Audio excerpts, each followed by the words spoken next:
بسم اللہ الرحمن الرحیم۔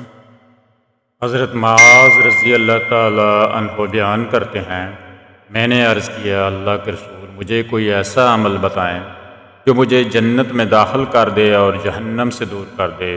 آپ صلی اللہ علیہ وآلہ وسلم نے فرمایا، تم نے ایک بہت بڑی بات کے متعلق پوچھا ہے، لیکن وہ ایسے شخص کے لیے آسان ہے جس پر اللہ تعالیٰ اسے آسان فرما دے۔ تم اللہ کی عبادت کرو اور اس کے ساتھ کسی کو شریک نہ بناؤ، نماز قائم کرو، زکوٰۃ ادا کرو، رمضان کے روزے رکھو اور بیت اللہ کا حج کرو۔ پھر فرمایا، کیا میں تمہیں ابواب خیر کے بارے میں نہ بتاؤں؟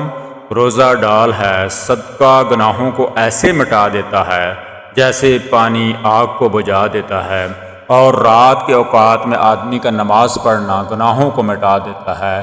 پھر آپ نے سورہ سجدہ کی آیت تلاوت فرمائی، ان کے پہلو بستروں سے دور رہتے ہیں حتیٰ کہ آپ نے وہ عمل کیا کرتے تھے تک تلاوت فرمائی۔ پھر آپ نے فرمایا، کیا میں تمہیں دین کی بنیاد، اس کے ستون اور اس کی چوٹی کے متعلق نہ بتاؤں؟ میں نے عرض کیا، کیوں نہیں اللہ کے رسول، ضرور بتائیں۔ آپ صلی اللہ علیہ وآلہ وسلم نے فرمایا، دین کی بنیاد اسلام ہے، اس کا ستون نماز اور اس کی چوٹی جہاد ہے۔ پھر فرمایا، کیا میں تمہیں ان سب سے بڑی چیز کے متعلق نہ بتاؤں؟ میں نے عرض کیا، کیوں نہیں اللہ کے نبی، ضرور بتائیں۔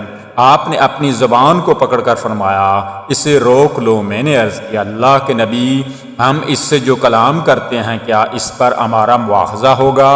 آپ صلی اللہ علیہ وآلہ وسلم نے فرمایا، معاذ، تیری ماں تجھے گم پائے، لوگوں کو ان کی زبانوں کی کاٹ ہی ان کے چہروں یا نتنوں کے بال جہنم میں گرائے گی۔